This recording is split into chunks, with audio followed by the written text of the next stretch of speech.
Hi friends, welcome to விஜு போட்டிக். எல்லோரும் எப்படி இருக்கீங்க? நல்லா இருக்கிறீங்களா? நான் நல்லா இருக்கேன். உங்களுக்கு வந்து ரெகுலராக என்னால் வீடியோ போட முடியல, சாரி. ஏன்னா எனக்கு வந்து கொஞ்சம் ஒர்க்கு வந்து ஷெட்யூல் கொஞ்சம் எக்ஸ்ட்ராவே இருக்குது. நம்ம ஒரு கணக்கு பண்ணி வச்சுருப்போம். அந்த கணக்கை மீறி நமக்கு ஒர்க்கு வந்து கொஞ்சம் இதாக இருக்கிறதுனால என்னால் வந்து வீடியோவுக்கு வாய்ஸ் ஓவர் கொடுக்க முடியல. நான் வீடியோலாம் எடுத்து தான் வச்சுருக்கேன். வீடியோவுக்கு வாய்ஸ் ஓவர் கொடுக்க முடியல. நைட்டு நான் ஒரு 10 o'clock தான் வீட்டுக்கே வரேன் கடையிலேருந்து. அதனாலேயே என்னால் வாய்ஸ் ஓவர் கொடுக்குறது கொஞ்சம் கஷ்டமாக இருக்குது. அதனால தான் என்னால் வீடியோ போட முடியல. இன்றைக்கி சண்டேன்றதுனால கொஞ்சம் ரெஸ்ட் எடுத்துகிட்டு இருந்தப்போ, சரி நம்ம இப்போ இதை வாய்ஸ் ஓவர் கொடுத்தோம் அப்படின்னா அந்த வீடியோ அப்லோட் பண்ணிடலாம் அப்படின்னு சொல்லிவிட்டு நானும் இப்போ இந்த இதுக்கு வாய்ஸ் ஓவர் கொடுத்துட்டு இருக்கிறேன். எனக்கு என்னென்னா, எதுவுமே வந்து இல்லாத போது நம்ம வந்து ஈஸியாக வந்து அதை வந்து இருக்கும்போது அதை ஈஸியாக எடுத்துக்கிறோம். சாரி, மாற்றி சொல்லிட்டேன். இல்லாத போது அதை நம்ம தேடி தேடி ஓடுறோம் பார்த்திங்களா, அந்த தப்பை நானுமே பண்ணுறேன். இந்த சேனலில் மானிட்டேஷன் ஆகலை அப்படின்னு சொல்லிவிட்டு நைட்டு 2 மணிக்கெலாம் கூட உட்காந்து நான் வீடியோவை வந்து வாய்ஸ் ஓவர் கொடுத்து அதை அப்லோட் பண்ணி போட்டு படுத்துருக்குறேன். Channel monetisation ஆகிடுத்து. நம்ம முதல் வருமானம் எடுக்கணுன்ற ஒரு ஆர்வமும் இல்லை எனக்கு. நான் வந்து இப்போ வந்து பார்த்தோன்னாக்கா ரொம்ப அசால்ட்டாக இருக்கேன், அது எனக்கே தெரியுது.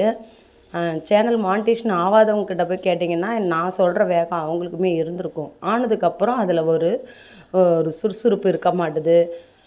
மானிட்டேஷன் தான் ஆகிடுச்சு இல்லையா அப்படின்ற மாதிரி இருக்கும். அது தப்பு. அது எனக்கு நல்லாவே புரியுது. புரிஞ்சாலுமே எனக்கு வந்து அதுக்கான டைமிங் வந்து எனக்கு கிடைக்க மாட்டுது. கடையிலையுமே வந்து சரி நம்ம அதுக்குன்னு ஒரு 1/2 ஒதுக்கி கூட நம்ம பண்ணலாம் அப்படின்னு யோசித்தோம்னா, மெயின் ரோட்லேயே கடை இருக்கிறதுனால வண்டி போய்கிட்டே இருக்குங்களா, அந்த சத்தமும் வேறு இருக்குது. அந்த சத்தத்தோடு நம்ம வந்து வாய்ஸ் ஓவர் கொடுத்தோம் அப்படின்னாக்கா உங்களுக்கு வந்து கேட்கும்போது டிஸ்டர்பன்ஸாக இருக்கும். அதையும் பார்க்க வேண்டியதாக இருக்குது. முடிஞ்ச வரைக்குமே நானும் இனிமேல் பட்டு தவிர்க்காமல் கண்டினியூஸாக ஒரு வீடியோவாவது டெய்லியும் கொடுத்துடணும், ஒரு 2 ஷார்ட்ஸாவது போட்டணுன்ற ஒரு மைண்ட் செட்டில் தான் இருக்கேன். கண்டிப்பாக இனிமேல் பட்டு உங்களுக்கு ரெகுலராக வீடியோ வரும். இதுக்கு நான் வாக்குறுதி தரேன். ஏன்னா இது போல் நான் எத்தனையோ வாட்டி சொல்லியிருக்கிறேன். என்ன பண்ணுறது, நம்மளுடைய வேலை. எனக்கு கொக்கி கட்ட கூட ஆள் இல்லை. நானும் கேட்டுட்டு தான் இருக்கேன். எனக்கு ஆள் வந்து செட் ஆகலை. அதுபோல் கிடச்சிட்டாங்கன்னா கூட எனக்கு கொஞ்சம் வேலை கொஞ்சம் பிஸியாக இல்லாமல் கொஞ்சம் இதாக இருக்கும். ஏன்னா நம்ம ப்ளவுஸு தைச்சிட்டு நம்மளே கொக்கி கட்டி நம்ம கஸ்டமருக்கு கொடுக்குறோன்னும் போது அதில் டைம் வந்து எக்ஸஸாக போயிடுது.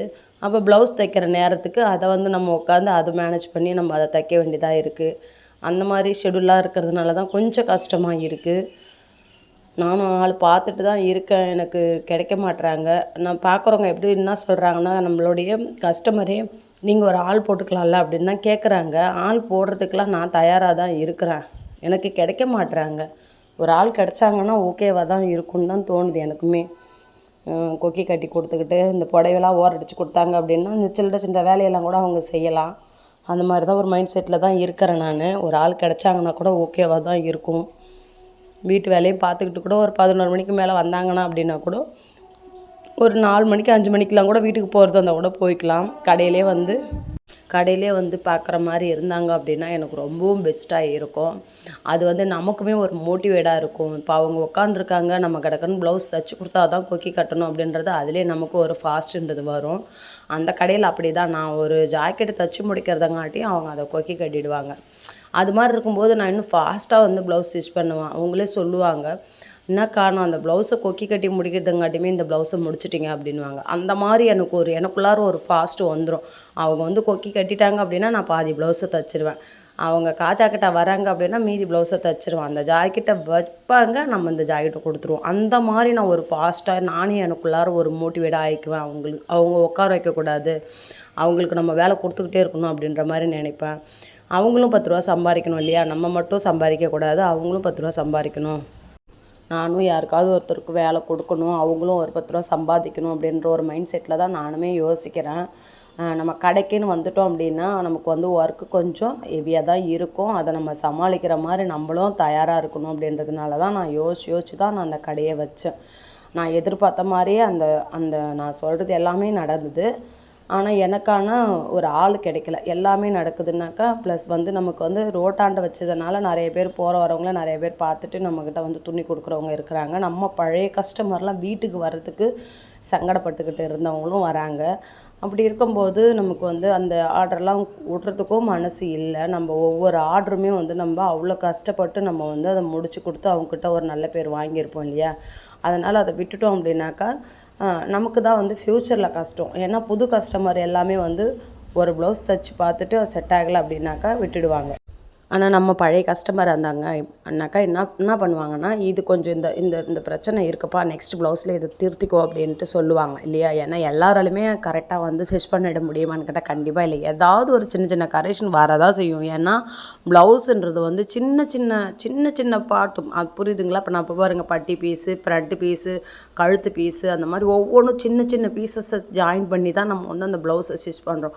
அதில் நம்மளே அறியாமல் ஏதாவது ஒரு பிரச்சனை வரதான் செய்யும். அதே போல் லூஸுன்றது வர செய்யும். ஒரு கிளாத்துக்கு ஏற்ற மாதிரி நமக்கு வந்து ஃபிட்டிங் வந்து கொஞ்சத்துக்கு கொஞ்சம் அட்ஜஸ்ட்மெண்ட் இருக்கும் தான். எல்லாமே பர்ஃபெக்டாக வரும் நம்மளால் வந்து 100க்கு 10% ப்ளவுஸ்க்கு நம்மளால் கேரண்டி கொடுக்க முடியும். ஏன்னா ஒரு கிளாத்லாம் இப்போல்லாம் வந்து அந்த வாழை நாரில் கூட நமக்கு கிளாத்து தயாரிக்க ஆரம்பிச்சிட்டாங்க. சாரீ, ப்ளவுஸ் எல்லாமே வருது. அப்படி இருக்கும்போது நம்ம எல்லாத்தையுமே நம்ம வந்து பார்த்து தான் வந்து ப்ளவுஸ் ஸ்டிச் பண்ணுறோம். அதனால் வந்து அதையுமே வந்து கஸ்டமராக இருக்கிறவங்களும் புரிஞ்சுக்கிட்டு நம்ம இருந்தாங்க அப்படின்னா கண்டிப்பாக வந்து கஸ்டமருக்கும் நம்ம டைலருங்களுக்கும் வந்து இந்த மாதிரி ஸ்ட்ரகிள்லாம் வந்து கண்டிப்பாக வராது.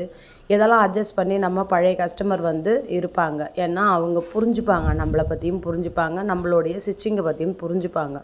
அது ஒரு சின்ன பிரச்சனை தான் அப்படின்னு சொல்லிட்டு எடுத்துன்னு வந்து பிடிச்சிக்கிட்டு போயிடுவாங்க. ஆனால் அந்த புது கஸ்டமராக இருக்கிறவங்க என்ன பண்ணுவாங்க அப்படின்னாக்கா, வந்தவொடனே கேட்குற ஃபஸ்ட்டு கேள்வி, என்னப்பா என் ப்ளவுஸை வீணாக்கிட்டியே அப்படின்வாங்க. வீணாக்கிட்டியே அண்ணா, நம்ம என்ன பண்ணோம், அதே அளவுக்கு தானே தைச்சோம், என்னான்னு தெரியலையே அப்படின்ட்டு நமக்கு வயிற்றில் அப்படியே தண்ணி இல்லாத மாதிரி நமக்கு அப்படியே சொரான்னு இருக்கும். என்ன அப்படி சொல்கிறாங்களே அப்படின்ட்டு. என்னக்கா ஆச்சு அப்படின்னு சொல்லிட்டு கேட்கும்போது சொல்லுவாங்க, ஷோல்ட்ரு இறங்கி இறங்கி வருது, ஆம்கோலாண்ட வந்து லூஸ் இருக்குப்பா, அது வந்து ஷோல்ட்ரு இறங்கி இறங்கி வருது அப்படின்வாங்க. அது வந்து ஒரு சின்ன ஃபால்ட்டு தான். லைட்டாக நம்ம அட்ஜஸ்ட் பண்ணி அதை நம்ம ஸ்டிச்சிங் பண்ணிட்டோம் அப்படின்னாக்கா அது அவங்களுக்கு கரெக்டாக வந்துடும். ஆம்கோலாண்ட லைட்டாக லூஸ் இருந்தால் தான் ஷோல்ட்ரு இறங்கும். அதை லைட்டாக பிடிச்சிட்டோம் அப்படின்னா நமக்கு அது ஓகேவாகிடும். இது ஒரு பெரிய பிரச்சனைன்னு சொல்லிட்டு அதை வந்து என்னப்பா என் ஜாக்கெட்டையே வீணாக்கிட்டேன்னுவாங்க. அதை பிடிச்சி கொடுத்து போட்டு காமிங்கன்னொடனே போட்டு காமித்தோடனே கரெக்டாக இருக்குன்னுவாங்க.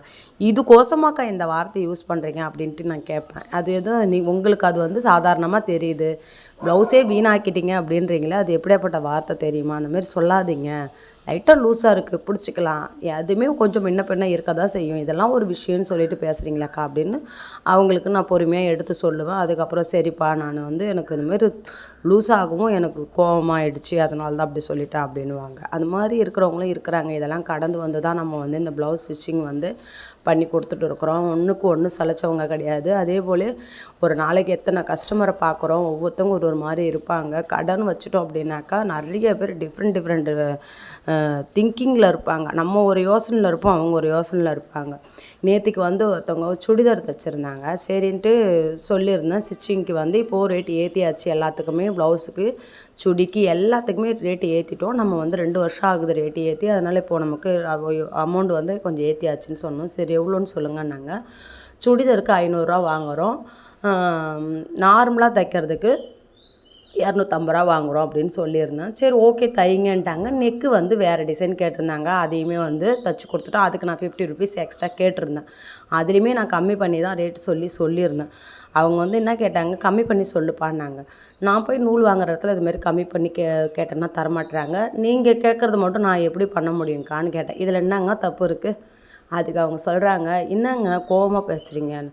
அவங்களுக்கு நான் அந்த 20 ரூபாயை கம்மி பண்ணியிருந்தேன்னா அவங்க அதை எனக்கு சொல்லியிருக்க மாட்டாங்க. நான் கம்மி பண்ணலனோடனே நான் கோவமாகவே பேசலை சிஸ்டர், ரொம்ப பொறுமையாக சொல்லிட்டு இருந்தேன்.